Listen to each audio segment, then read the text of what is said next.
Olá pessoal, aqui é Elson Azevedo e hoje nós temos mais um episódio do Mente Zen Podcast, o seu desfragmentador de discos. Tudo bem, Verinha? Tudo bem. E hoje nós temos aqui com a gente o Dr. David Wilson. Tudo bem, David? Tudo bem, obrigado. O Dr. David, ele é médico pela Escola Paulista de Medicina, com residência em psiquiatria, mestrado em genética molecular do comportamento pelo Instituto de Psiquiatria da USP, doutorado em biomarcadores moleculares do estresse pela Unifesp, formação em psicanálise, instrutor de mindfulness e diretor clínico do Instituto Veredas Treinamento. É isso. Oh, muito bom. Muito bom. E hoje, me conta, David, o que nós vamos conversar? Pelo que eu entendi, a gente vai discutir o que é saúde, é isso? O que é saúde, mas talvez mais precisamente, quais são as abordagens, como tem evoluído a abordagem à saúde, né? Como é que os profissionais têm se colocado, que a pesquisa e a experiência clínica acumulada tem oferecido no sentido de mudanças aí de paradigma, de entendimento. Porque muitas vezes a gente não pensa muito na prática, né?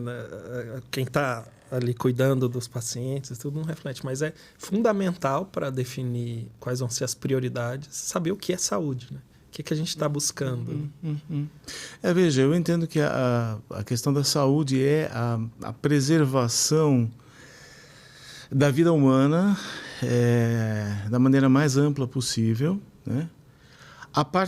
Obviamente, a partir do aspecto orgânico, a partir do aspecto físico da experiência humana. Então, a gente fala em saúde, a gente não está falando simplesmente no ser humano como uma entidade, como um elemento de um sistema social, de distribuição de renda ou de distribuição de poder. Não, nós não vamos nessa direção, nós vamos sempre na direção da saúde, pensando na saúde com a participação essencial nuclear do organismo.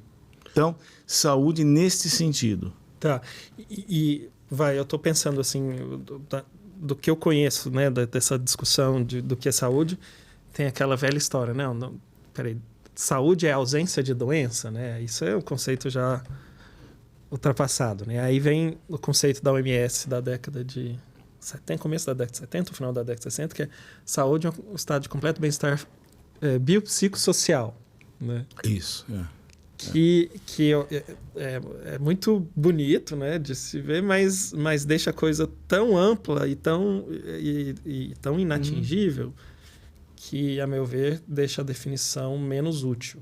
Ainda que seja um objetivo a ser almejado, né? Eu diria que é um estado de completo bem-estar biopsicossocial e não apenas a ausência de doença. Isso. Eu acho que isso daí, com completo bem, cai muito mais no campo da poesia do que exatamente na coisa pragmática. E eu acho que é exatamente o inverso, o investimento de trabalho ao qual eu tenho me dedicado, eminentemente pragmático. Então, a ideia é realmente chegar a quem precisa de algo.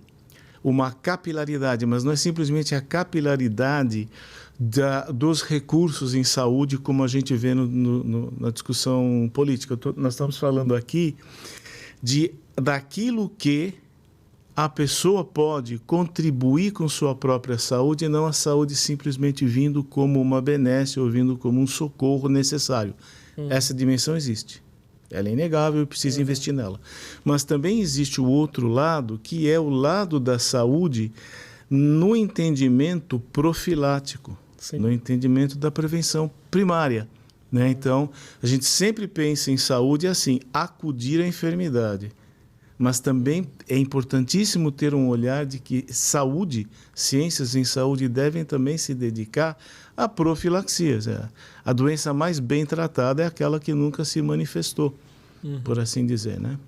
E eu fiquei preso no que você falou dessa frase da OMS, é poético e não pragmático, né? Sim. E, de fato, e não sei se você pensa assim, velho, quase que coloca o profissional de saúde como um novo pastor, um novo padre, né? Porque é completo bem-estar biopsicossocial, É quase uma coisa messiânica, né? Do que E sabe o que eu acho que é a grande encrenca dessa frase, dessa colocação? Acho que a grande encrenca é a palavra completo. Uhum. Mas vai completo, total, melhor, pior, único. Toda vez que você usa expressões que falam de um superlativo absoluto, sintético, normalmente o que vem depois vai ser furado. Uhum. Porque a ideia da completude é uma ideia e tem que ser completo, tem que ser perfeito, tem que ser total. A perfeição não é desse Né? mundo, né? O Mente Zen é um completo exercício de reflexão íntima. E nesse sentido, eu diria até que, nesse sentido que nós estamos falando, completo é o inimigo do excelente. Uma coisa pode ser excelente, mas não é completa. Pode ser muito boa, mas não é total. E muitas vezes a gente fica fixado nessa miragem de totalidade, de exigência de totalidade, e deixa de cumprir o imediato pragmático próximo. Quando eu falo imediato, eu não estou falando do imediato no sentido temporal. O imediato, aquilo que não tem mediação. A gente deixa de fazer aquilo que não exige uma mediação. É espontâneo, é natural. A Terra gira em torno do Sol de uma maneira imediata. Não se conhece nenhuma outra força que não a gravitacional que tenha influência sobre essa... acho que é translação, né? Que chama? Rotação? Rotação. Não, rotação é do fuso horário, né? Em volta do Sol. Em volta da translação. Translação, né?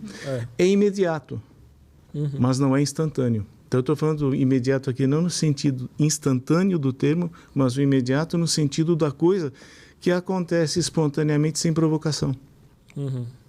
Faz sentido? Faz sentido. Até porque, lembrando do Einstein, coisas imediatas, na verdade, não existem. O que é imediato E a gente procura é relativo. soluções simples para problemas complexos. E assim... como é que a gente escapa você deu essa definição, mas assim é o sentido que a literatura está caminhando, assim, quem pensa sobre saúde, ou é algo mais pessoal de uma reflexão sua sobre na sua história, nos seus estudos? Eu não sei, mas eu sei assim, que tem havido uma propensão de um ramo da literatura, de uma parte da literatura médica, da literatura psicológica, que tem avançado nessa direção, né? De que, na verdade, muito dos agravos à nossa saúde advém da forma como nós nos tratamos no cotidiano. Então, vamos dizer assim, vamos pegar um exemplo aí. A gente sempre pensa na saúde, a ideia, o conceito de saúde se construiu em cima de algumas bases. A primeira delas, constituição da síndrome. Então, o que é uma síndrome? Síndrome é um conjunto de sintomas e sinais que delimitam uma entidade nosológica, uma doença. Então, esse foi o primeiro passo. O segundo é síndrome. Então, síndrome nefrótica, síndrome nefrítica, muitos transtornos psiquiátricos são essencialmente sindrômicos. Talvez no estudo da medicina, na faculdade, a síndrome que a gente mais lida e mais investiga, febre. Sim. Síndrome febril. Síndrome febril, né? Um pouquinho mais de sintomas, você fala em síndrome gripal, síndrome viral. Então, esse é o primeiro passo. A saúde se construiu em cima da ideia de síndrome. Genial. Os caras que fizeram isso eram gênios. A gente já recebeu pronto. O cara inferir que você tem um conjunto de coisas que vão apontar na direção é uma coisa genial, né? Aí você tem lá Felipe Nel, você tem os pré-virchovianos. Aí você tem o quê? O segundo aspecto que fundamentou a saúde, que é o conceito da patologia, que é uma lesão histológica, uma lesão no tecido. Então, o raciocínio sindrômico, a detecção da lesão no tecido, foi por aí que a medicina, que as ciências de saúde avançaram. Né? O caso, por exemplo, primeiro surgiu o diabetes, depois surgiu a patologia pancreática, as ilhotas de Langerhans e a insulina. Né? Depois descobriu-se que a insulina participa ativamente no processo de consolidação da memória no hipocampo. Né? O hipocampo tem receptores específicos, então ela desempenha um papel que não tem nada a ver com o controle glicêmico periférico. Tem a ver com a participação na consolidação da memória e funciona intimamente ligado à amígdala, que tem a regulação emocional. Então, num primeiro momento, você sai de coisas onde deu tudo errado e você vai chegando na fisiologia. E a fisiologia serve para o saudável. Esse é que é o ponto. Então, quando eu não tenho doença, não significa que não há nada a ser feito. Eu não tenho uma doença, eu estou bem. Se eu estou em bem-estar, este estado de bem-estar não foi de graça, não caiu do céu, não é produto das benesses do universo. Esse bem-estar é algo a ser cuidado, não é simplesmente descritivo. Você está, não, eu estou bem, estou bem. Ele está bem. Isso é assim, meramente descritivo. Agora, o que tem surgido no cenário da saúde mental, é o conceito do bem-estar psicológico. Bem-estar psicológico, segurança social, né? São conceitos extremamente sofisticados, derivativos do conceito do estresse, que é um conceito fisiológico criado por um endocrinologista, que era o... Eu vou ficar devendo agora. É um cara do centro da Europa e ele fez com a suprarrenal de ratos. Ele deu o conceito de estresse. Agora o nome está me escapulando, tá? Mas então começou com ele e aí você tem todo um desenvolvimento muito sofisticado da interação, da reação emocional humana frente à situação ambiental, à diversidade ou favorecimento ambiental. E esta forma, a forma como eu ajo e reajo diante do desafio, diante da adversidade, né, define o quanto eu estou bem. E eu posso não ter uma síndrome. Eu posso estar preocupado com uma coisa, eu posso estar contrariado com alguma informação que eu recebi e tal. Eu não estou necessariamente ansioso, eu não tenho uma síndrome ansiosa, mas eu tenho um estresse. Eu estou operando lá embaixo, as catecolaminas, o cortisol, o nervo vago está mandando sinalização. A barreira hematoencefálica, onde você tem ali os ductos linfáticos ali em algumas regiões do sistema nervoso central, estão trocando citocinas, estão avisando, estão sinalizando.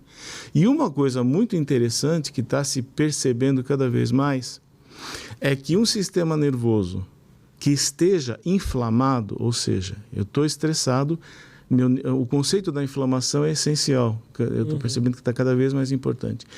Quando eu tenho um sistema nervoso central que está inflamado, ou seja, está ativando muitas citocinas pró-inflamatórias, eu tenho um sistema nervoso que começa a ter uma reatividade, eu passo a ter uma percepção, às vezes, mais hostil, mais agressiva e mais destrutiva do que está à minha volta, do entorno, mais do que de fato é. A gente sempre pensou o contrário. Quando o cara está uma adversidade muito grande, ele inflama. Mas existe aí evidência de um ciclo vicioso. Ele está inflamado, ele vai interpretar os gestos, os olhares, as palavras e as atitudes das pessoas à volta, ele vai tender a interpretar isso de uma maneira desfavorável. Eu te ouvi, né, David? Eu lembro muito da teoria, né, do Paul Gilbert, né, que vai falar assim, essa é a típica pessoa que está no sistema de luta e fuga, né, de alerta. Então, tudo é problema, né, a famosa tempestade num copo de água, né, o que quer que aconteça vai fazer com que ela se relacione mal com o que está acontecendo. Sem dúvida, né? E o importante é perceber que o nome do endocrinologista, Hans Selye, pronto, paguei minha dívida agora. E é que, na verdade, o bem-estar e o transtorno, né? Seja ele endócrino, seja ele mental, seja ele o que for, funciona por ciclos. Ciclos viciosos. Então, eu estou inflamado, eu percebo de uma maneira maliciosa o que está acontecendo à minha volta, a atitude dos outros. Isso amplifica o meu mal-estar, a minha inflamação, e eu percebo ainda mais. Então, existe uma perpetuação desses mecanismos de vigilância e de resolução. A princípio, são mecanismos que a gente tem e que mantém nossa vida. Salvam a nossa vida. Mas, a partir de um momento, a emenda fica pior que o soneto. Esses sistemas, eles entram em feedback positivo. E algumas coisas você pode fazer para favorecer esse ciclo vicioso. Então, por exemplo, você pode dormir mal. 2, você pode se alimentar mal. Né, Verinha? Se alimentar mal, se alimentar errado. Você pode tratar equivocadamente as pessoas. Você pode se desorganizar e viver estressado com horário e tempo. Tudo isso tem um potencial inflamatório, tem um potencial estressante. E são pequenas coisas que você muda no seu cotidiano e que tem o efeito de uma higiene existencial. Então, se simplesmente você começa a prestar atenção como você acorda, que horas você tem sono. Vamos começar com essa. Porque essa história de que acordar cedo, dormir cedo é bom para a saúde, isso caiu por terra há 40 anos. Você tem o vespertino, você tem o matutino. Eu sou vespertino. Então, ontem à noite, 11h30 da noite, eu estava preparando uma aula. Sem problema. Eu, os gatos e os cachorros. E o resto da casa, todo mundo dormindo. Mas é esse perfil vespertino que metabolicamente tem mais risco, né? Sem dúvida, é o padrão de maior risco. Mas não adianta me pôr na cama às 7 da noite. Então, eu preciso montar a minha atividade, eu tenho que montar a minha rotina da maneira mais favorável possível. Às vezes, eu preciso acordar 6 horas, não tem saída. Mas eu tenho a consciência de que, sempre que eu posso, eu vou favorecer meu sono. Sempre que eu posso, eu vou comer da melhor maneira possível. Sempre que eu posso, eu vou cultivar atitudes, gestos com os meus familiares, com as pessoas que eu conheço, as pessoas que eu tenho à volta, as pessoas com quem eu estou me desentendendo, um sócio do qual eu estou me desligando, um namoro que eu estou terminando. Mesmo com essas circunstâncias, mesmo no litígio, procurar ter a postura a mais higiênica possível. Isto tudo, no decorrer das semanas, meses e anos, vai fazendo uma diferença muito grande, porque outro aspecto do estresse que a gente não lembra, o estresse não é simplesmente um estado emocional, pelo contrário. Qualquer estado emocional pode estar presente na experiência do estresse. O estresse é cumulativo. Então, alguns estudos e alguns pesquisadores consideram o sobrepeso e obesidade estresse. Outros falam assim, olha, você está deprimido, a depressão aumenta a inflamação.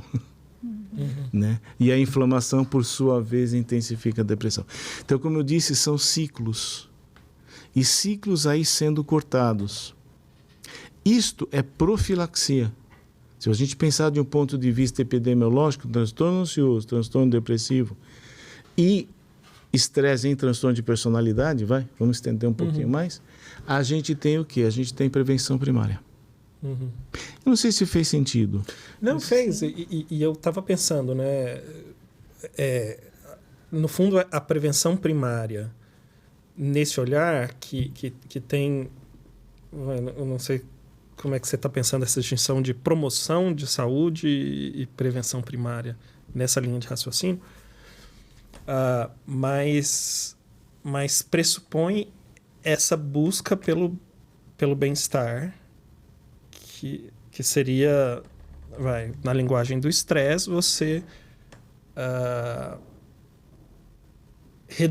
conseguir de alguma forma reduzir o impacto negativo possível do estresse, ou minimizar esse impacto, ou reduzir a exposição a estresse. É isso? Vai por aí, mas é interessante uma coisa, porque a gente fala em prevenir o estresse. Essa é uma parte. Agora, qual é a maneira mais eficaz de prevenir o estresse? Morrendo. É promover o bem-estar antes de morrer. Entre nascer e morrer, a maneira mais eficaz de você prevenir o estresse é promover o bem-estar.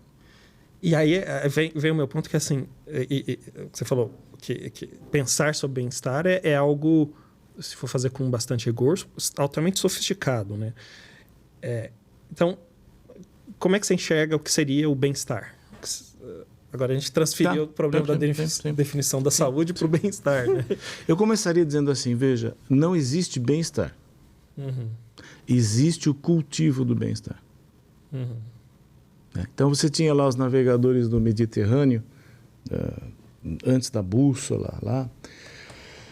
Como é que eles faziam para ir para o fundo do Mediterrâneo, que é onde fica lá o Oriente Médio? O que os caras faziam? Os navegadores gregos, italianos. À noite, para navegar à noite e ganhar tempo, quando tinha o céu estrelado, eles tinham a estrela do Oriente, que era uma estrela que sempre ficava na ponta do Mediterrâneo.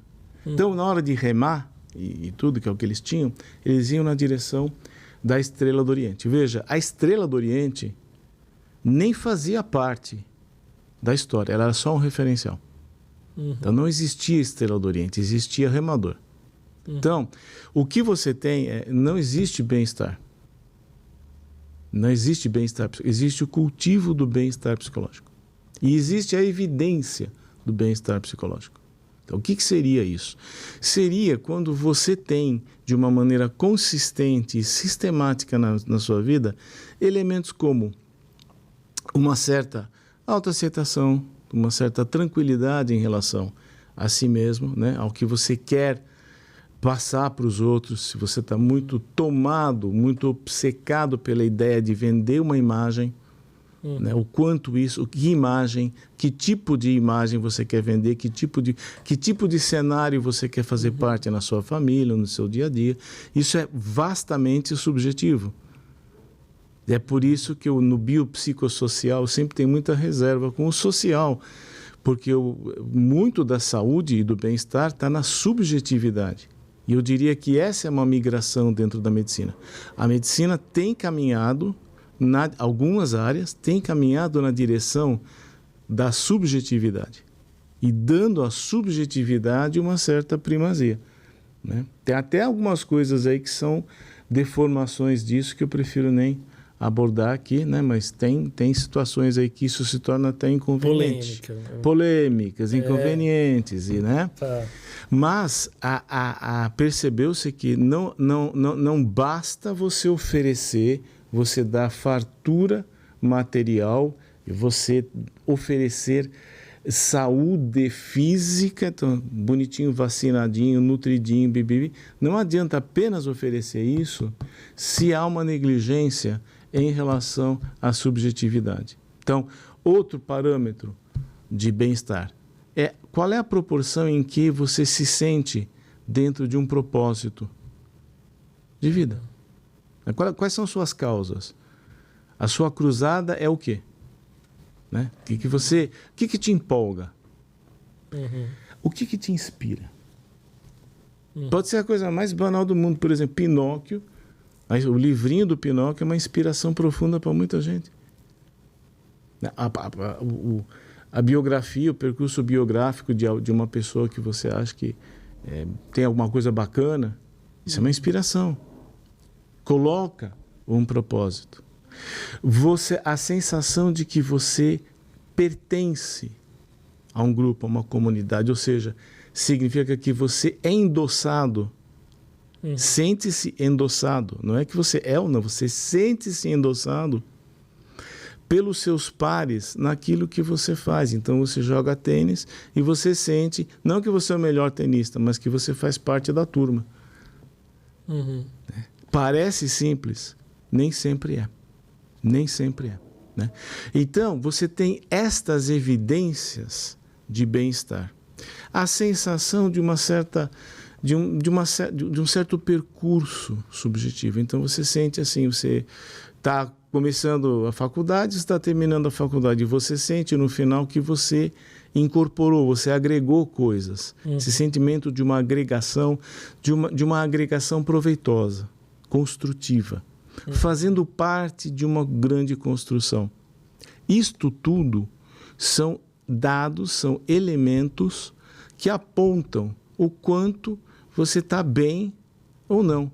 E não exatamente o seu perfil emocional.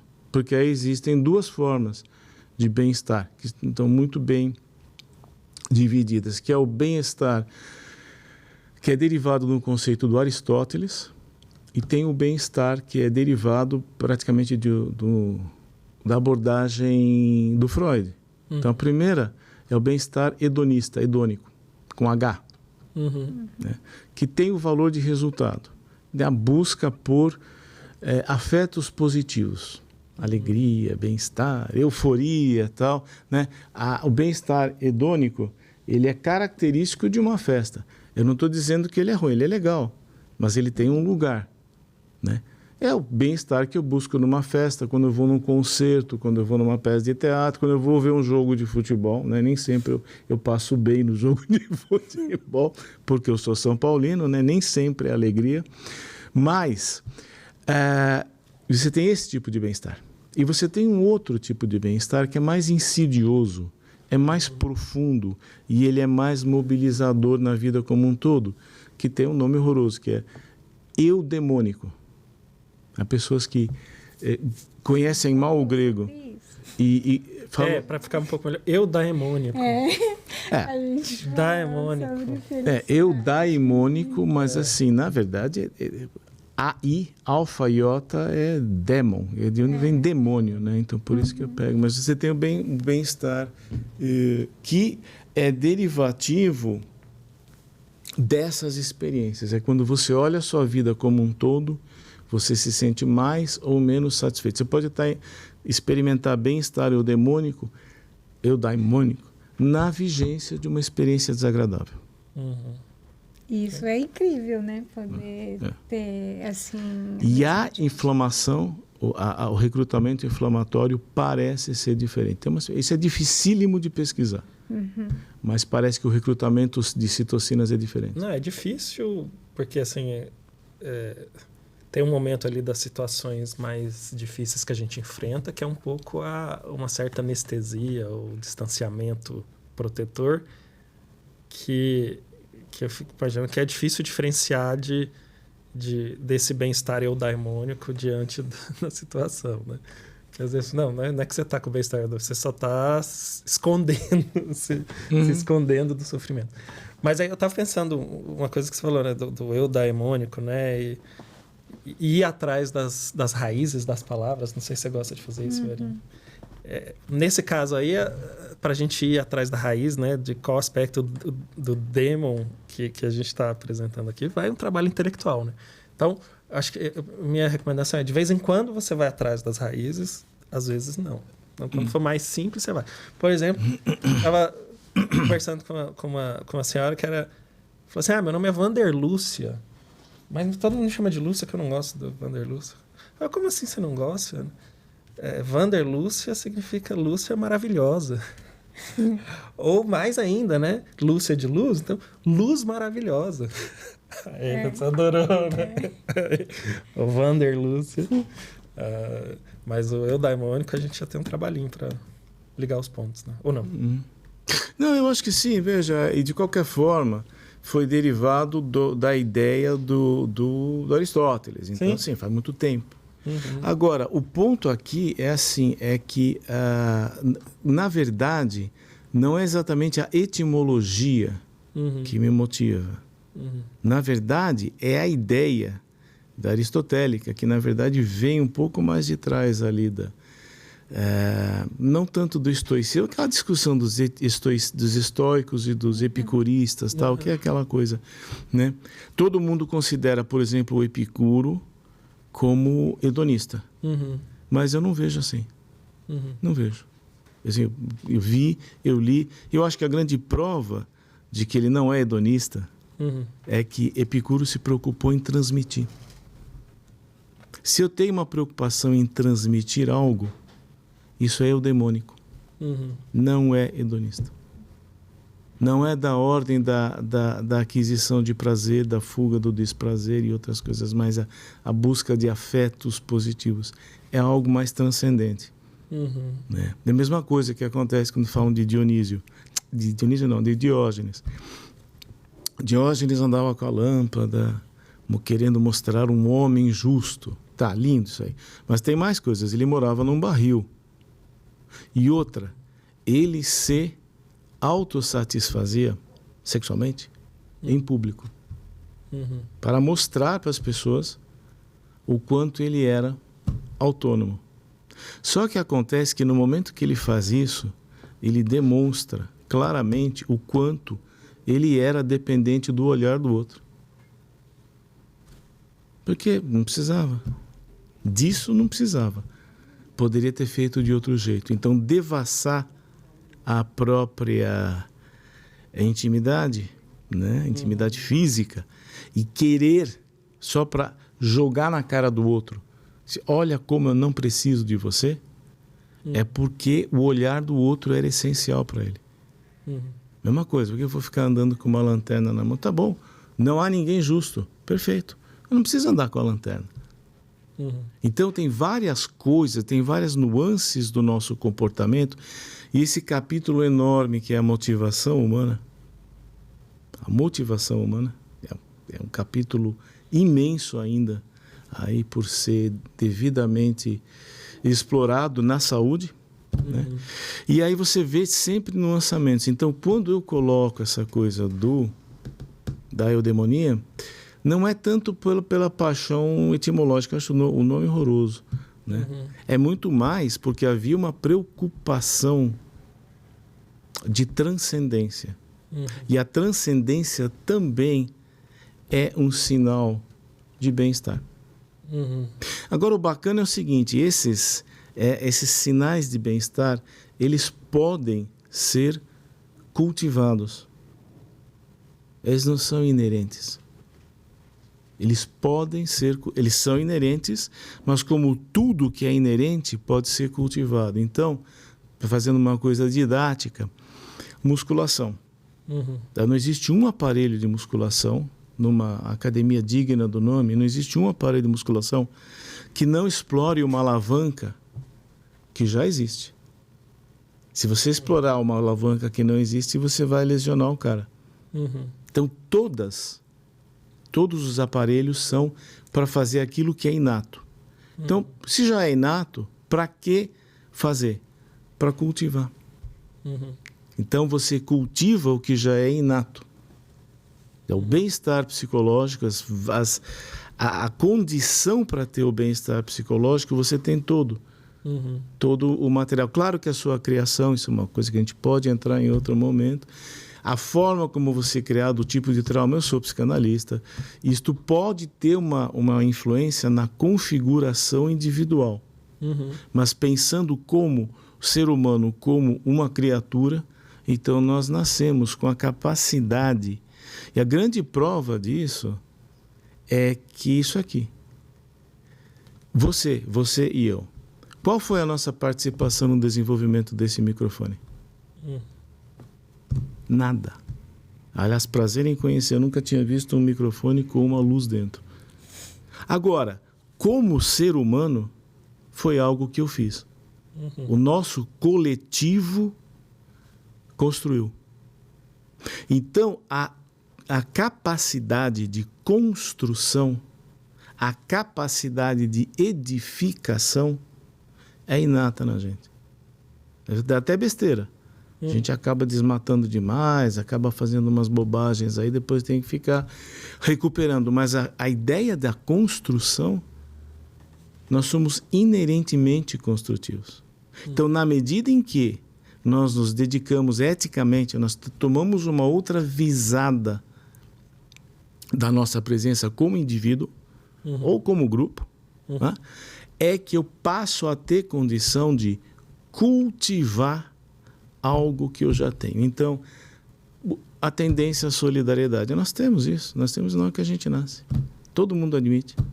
Agora, esta solidariedade pode vir a ser desenvolvida, ela pode vir a ser inibida. E aí toda a questão da criação, da educação, o que a gente chama de incrustação biológica, entra como um fator que modula isso.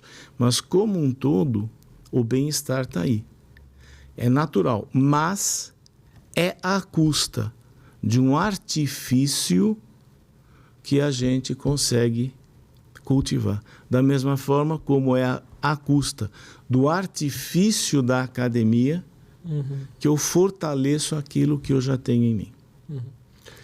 E como é que alguém pode saber se ela o estado atual de bem-estar e se ela precisa fazer alguma coisa diferente do que ela está fazendo? Ou ela sempre tem que fazer alguma coisa? Já que o bem-estar é um destino, é uma referência, então não importa o que você está sentindo, se você sente bem-estar, é importante buscar mais. Acho que as duas coisas, né? Essas duas coisas. Eu não acho tão difícil assim alguém perceber que não está bem. E às vezes até por vias que a pessoa nem verbaliza. Né? Então eu acho que quem está bem, zele por continuar bem, e quem não está bem, veja o que pode fazer para melhorar. Não vejo muita... É preciso, eu acho que isso é uma coisa do bem-estar, da qualidade de vida e do mindfulness, que é importante, é sempre importante perceber. Sempre há o que fazer. Então, mesma coisa, você está na tua casa lá, sempre tem alguma coisa que você pode arrumar. Você está lá no teu material, no teu gabinete de leitura, no teu escritório, no teu consultório, sempre tem alguma coisa que você pode arrumar ali.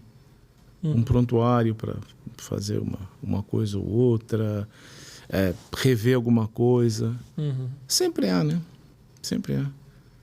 Que eu acho que o que a gente faz também muito, a gente confunde o estresse agudo com o estresse crônico. A luta e fuga é típica, o Hans Selye, desculpa, o Walter Cannon. O Walter Cannon falou das zebras e dos leões e tal. Aquilo é estresse agudo. Aquilo é estresse agudo. Mas você tem o estresse crônico. É a mesma coisa da pressão arterial. Casamento. Você tem estresse crônico. Estresse crônico. Acho que você não devia ter falado isso. Acho que não estresse crônico. Acho que não foi bom falar isso. Pode gerar, pode gerar. Vai ter consequências. Isso pode ter consequências, não. Pois é.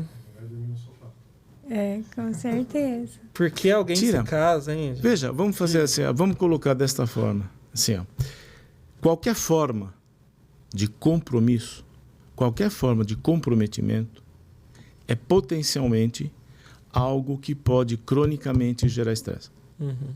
Então, a possibilidade de ter estresse é inerente a quem leva as coisas a sério. É impossível levar eu levar as coisas a sério e não me estressar de vez em quando. É impossível. Diria quase, é hipócrita. Sabe que tem poucas coisas que eu aprendi com Corinthians. Nem Diegão. Mas tem um versículo de Coríntios. A epístola. Eu pensei que era o Corinthians, porque eu falei do São Paulo. Mas enfim, tem poucas coisas que eu aprendi com Coríntios. Um é que está escrito lá em Coríntios, assim... de preferência, não case. Se casar, terá problemas na vida. É verdade. Então tá bom, tá na Bíblia. Tá lá. Não serei eu. Mas o princípio é esse. Na verdade, é a marca de quem leva tem um vínculo, tem uma aliança, tem um compromisso, é que ele pode estar sujeito ao estresse. Por quê? A proporção em que eu sou comprometido com algo é exatamente a proporção em que a adversidade pode me atingir em cheio. A velha piada do português no barco. Não conheço. Falar de português dá problema, não? Não. O português estava no barco, né? Tava no... Pai e mãe. É pouco descendente de português. O navio de cruzeiro começou a afundar. Aí começou a afundar, todo mundo, aquele correria, todo mundo pros botes, salvo, não sei o que, afundando. O português estava sentado, deitadão no convés, cobertor na perna, tomando a caipirinha dele, numa boa. Vinho. Tá bom, um vinho então. Estava tomando um vinho verde. Aí vem o capitão, senhor, o navio está afundando. Eu estou a ouvir. Mas o senhor não vai fazer nada? Não, o navio não é meu, né? Então, assim, por que o português não está estressado? Porque ele não entende que há comprometimento nenhum. O capitão está desesperado, porque existe um compromisso. Então, o estresse pode, e muitas vezes é o subproduto, quase que, né, a adversidade, melhor colocando, é um produto quase inevitável para a gente. Quanto mais responsabilidades tenho, por mais lugares que eu responda, a possibilidade de adversidade, a possibilidade de desgosto, de desavença, de ressentimento é proporcional. Então, nós não podemos também fazer uma opção, como não podemos ser messiânicos, também não podemos ser ascéticos. E querer ter uma vida em que eu não vou passar por nenhum perrengue. Não, você tem filho, você vai ter um perrengue. Esses dias eu conversava com uma grande amiga e nós comentávamos que estávamos numa fase semelhante da vida, que os filhos estavam adquirindo autonomia, né? E falando, porra, essa porcaria dessa síndrome do ninho vazio existe, né? Eu ouvia falar, eu dava risada, mas é verdade, pelas tantas. Eu conheço uma senhora que a filha casou e aí ela esvaziou lá um quartinho de bagunça e tinha um tigre de pelúcia de 1,10 m de altura. E resolveu entregar para a filha. Aí a filha falou, mãe, dá para alguém. Ela ficou brava. Porque você imagina assim, né? Um tigre de 1 metro, um boneco de 1,10 m e que ninguém quer, né? Então, é outra forma de adversidade. Eu deixo de ter perto de mim pessoas que eu sempre tive, pessoas que eu gerei, eu pus no mundo. Eu acho que essa dualidade da questão, eu acho que é extremamente importante, porque quando a gente fala de bem-estar e a busca por bem-estar e sempre... pode dar a sensação e o equívoco de interpretação de que a boa vida é aquela em que não há sofrimento, em que não há estresse. Né? E essa boa vida onde não há sofrimento e não há estresse, não existe. E se existir, dificilmente valeria a pena, porque a gente sabe da professora Vera Zimmerman que o que vale a pena exige sangue, suor e lágrima. E eu acho que esse é o desafio, de você entender que existe essa estrela do Oriente, mas que as experiências difíceis e as experiências de sofrimento e o estresse são inevitáveis, né? E é o bem-estar apesar disso, ou com isso e por causa disso, sei lá. Ou talvez pudéssemos dizer até o bem-estar sendo cultivado apesar disso. Porque tem muito mais a ver com uma atitude que eu tomo frente à adversidade do que exatamente a adversidade. Até porque, senão também cria uma sensação de que eu tenho direito a esse bem-estar, né? Estou fazendo tudo certo, estou meditando 1 hora por dia, faço meus 45 minutos de high intensity intervalar training na academia. cultivo meus relacionamentos, tenho uma busca espiritual que me dá sentido. Cadê essa desgrama desse bem-estar que eu tenho direito? Né? Quem está tirando isso de mim? E eu acho que esse jeito de pensar, né, de que de alguma forma o universo vai me dar aquilo que eu mereço, é altamente prejudicial para a saúde mental e inclusive para a posição que a pessoa, ou a capacidade de exercer uma função social relevante. Sabe? Eu tenho a impressão que uma das experiências mais estressantes que existe é eu esperar que a vida, que o mundo, que o planeta, que o universo, eu esperar que o universo retribua o que eu acho que é a minha boa vontade. Por quê? Porque aí você cai na questão do mercado de pulgas de Bagdá. Então, eu fiz isso, eu fiz aquilo, eu fiz o outro, eu tenho direito, eu faço jus. Isso aí é aquela barganha do mercado de pulgas de Bagdá, clássico. Quanto você quer pelo esse tapete? Eu quero tanto. Não, eu pago tanto. Eu quero 100. Não, eu pago 10. Não, eu trabalhei, eu preparei. Não, eu pago 10. 90. Não, tá bom, eu faço 25. Muito pouco. Você vai barganhando, né? O bom negócio, nenhum dos dois sai recebendo o que ele realmente queria de saída. Eu não paguei a bagatela que eu queria pagar e o mercador não levou a bolada que ele achava que ele ia levar. Então, o bom negócio é aquele que fica ruim para os dois. Não fica bom. A barganha é estressante. Ficou bom para você, ficou bom para mim? Não. Acho que ficou apaziguado. Tem várias camadas disso. Que, por exemplo, você pegar uma situação em que não houve barganha, então o vendedor falou assim, é 100? Fala, tá bom, 100. Fica um sentimento no vendedor assim, putz, devia ter colocado esse preço mais alto, né?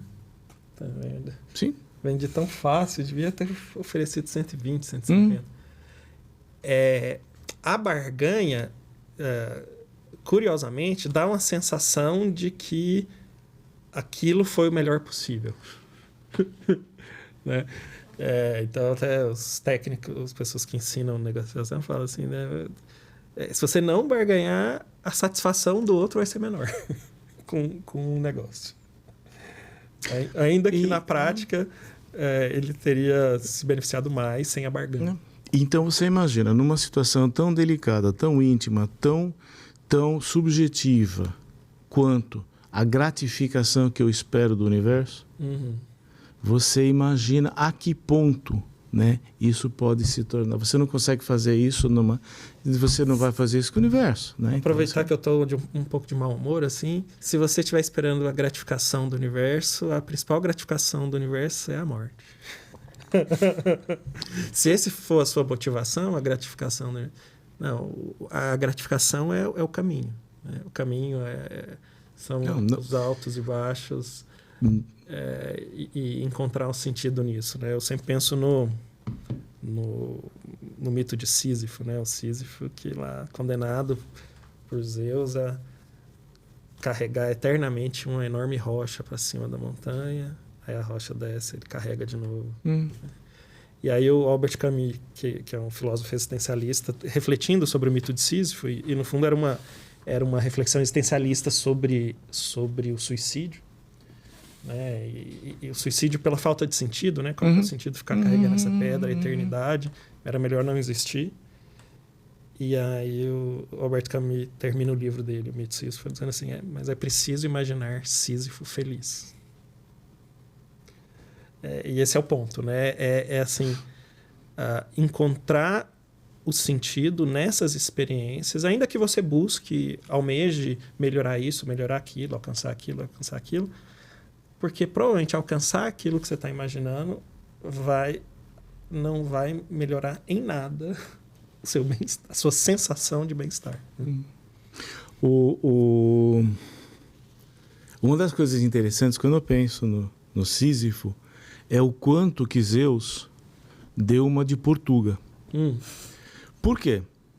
Zeus ficou tão amarrado naquela história de subir a pedra que enquanto o Sísifo viver, Zeus tem que ficar de olho para saber se ele está cumprindo o castigo. A mesma coisa, você põe um cara numa cela, você tem que pagar um carcereiro 24 horas ali. Então, deve ter sido um estresse muito grande para Zeus, se é que os deuses têm estresse.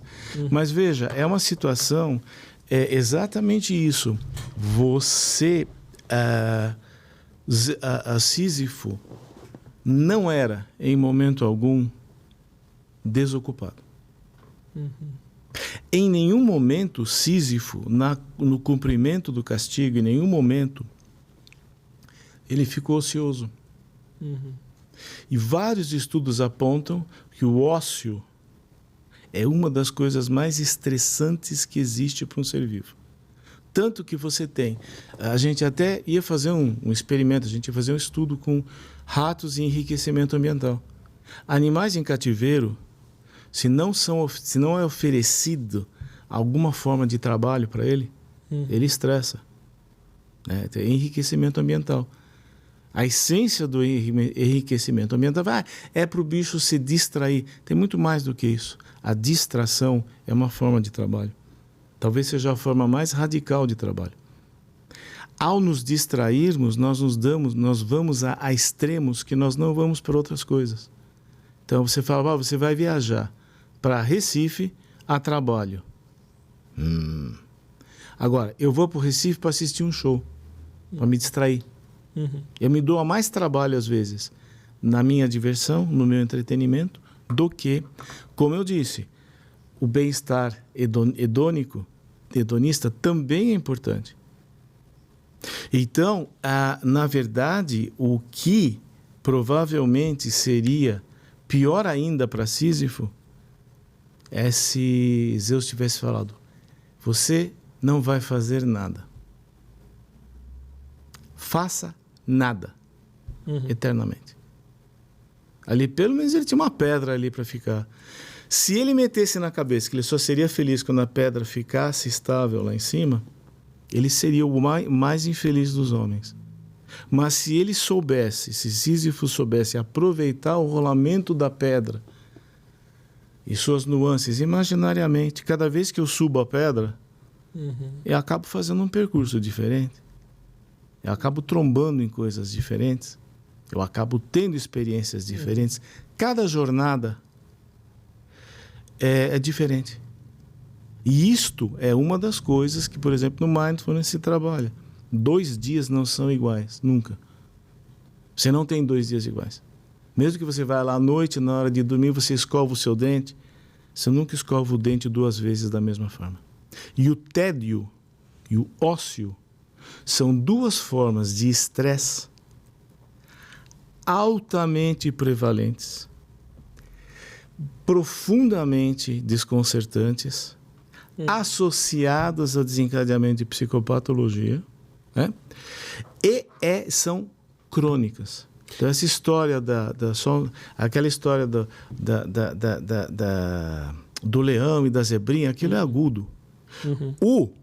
O estresse que janta a nossa saúde é o estresse crônico, despercebido. Eu acho a questão do tédio relevante até desde Baudelaire, né? O spleen, na época da terceira fase do romantismo, tirando onda, né? Mas o tédio... Mas você... Porque eu acho que talvez tenha uma questão de definição aí do ócio, né? Porque o ócio criativo, o ócio abrindo espaço para coisas lúdicas e prazerosas, acho que talvez não entre aí nessa sua definição de ócio, né? Porque esse ócio do lazer, da brincadeira, do espaço para reflexão, espaço vazio mesmo. Espaço vazio, nesse contexto, ele, a meu ver, tem um efeito protetor, né? Até recarregador de energia. Aquilo que eu dizia, né? Distração e descanso são trabalho. Ponto. Você sempre trabalha. No conceito de transformação de energia, você trabalha 24 horas por dia. Você não trabalha laboralmente 24 horas, mas você sempre está trabalhando. Você respira, você está trabalhando. Seu coração bate, você está trabalhando. Nós três estamos aqui conversando, nós estamos trabalhando. Então, isso é uma coisa. Agora, o ócio, essa referência sua é essencialmente do Domenico de Masi. O ócio criativo, né? Que ele explorou muito isso. Só que tem um truque ali.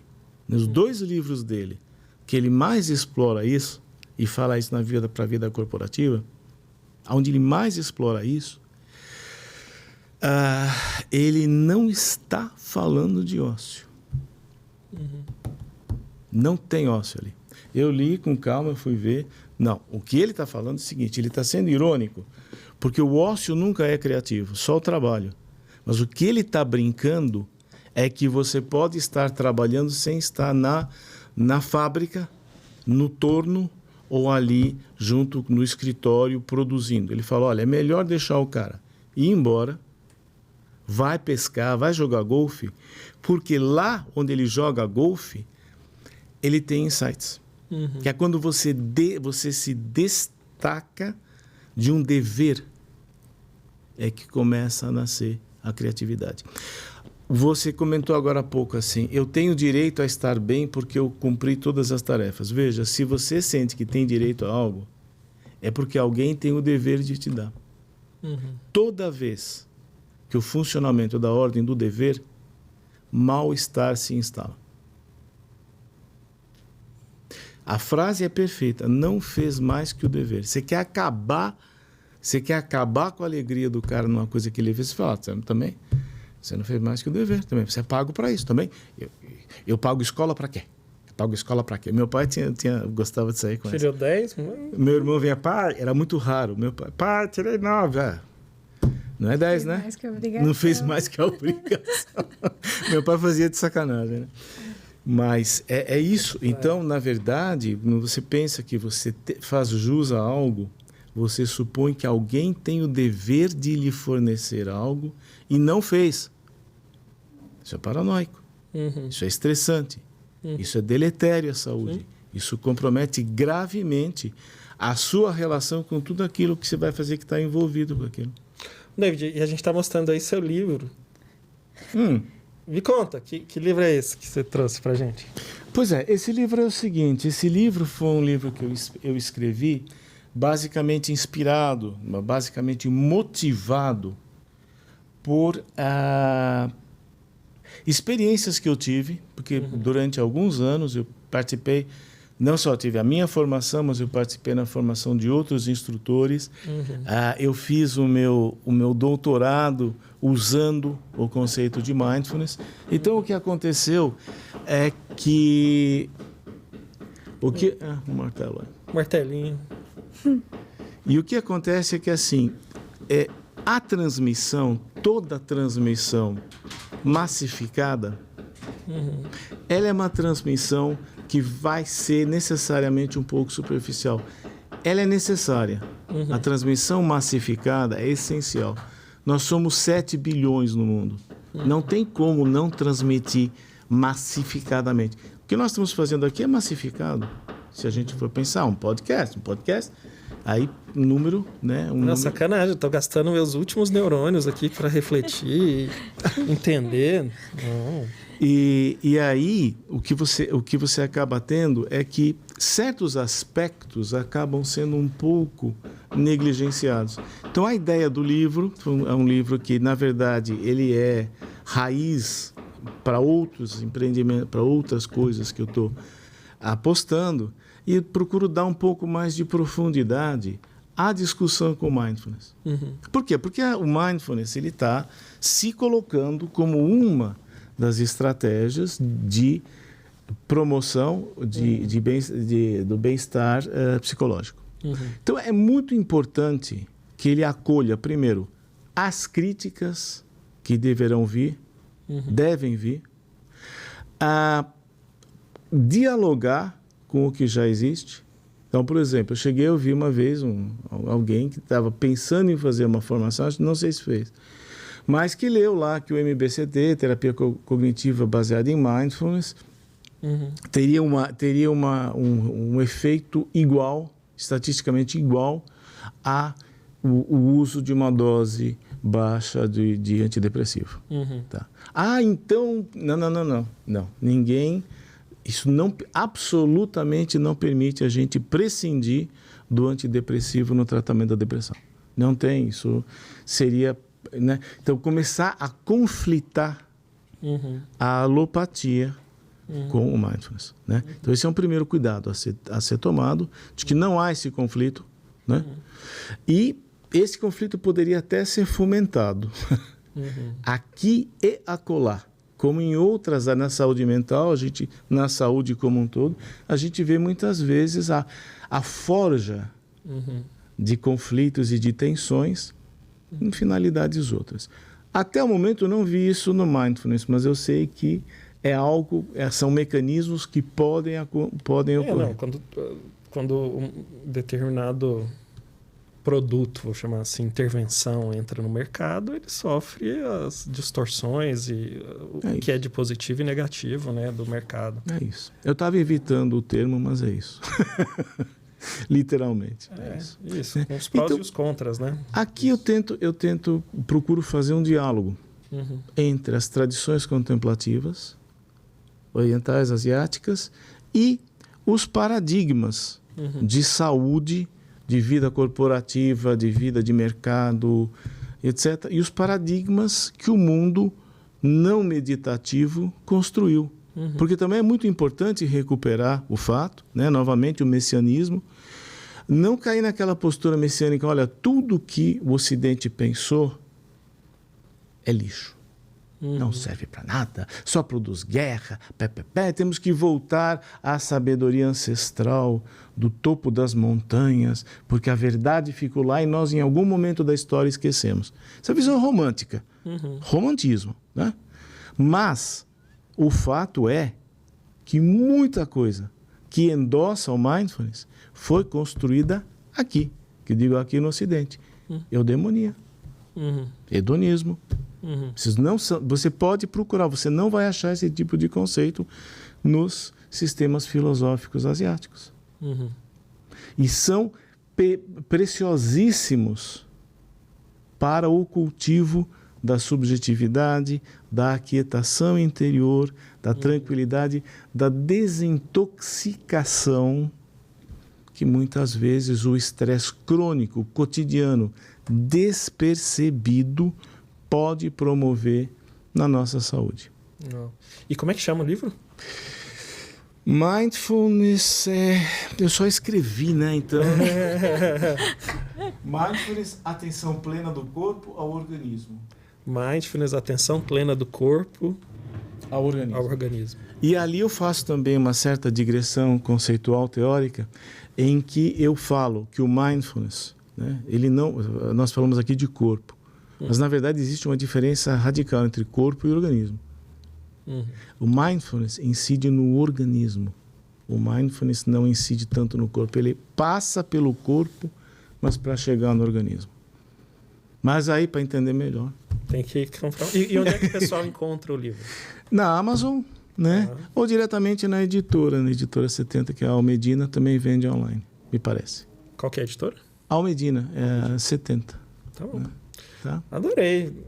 Beijo, muito legal, cara. Eu que adorei. Muito obrigado, viu? De stress, mindfulness, para uma pessoa tão preparada, né? Sim.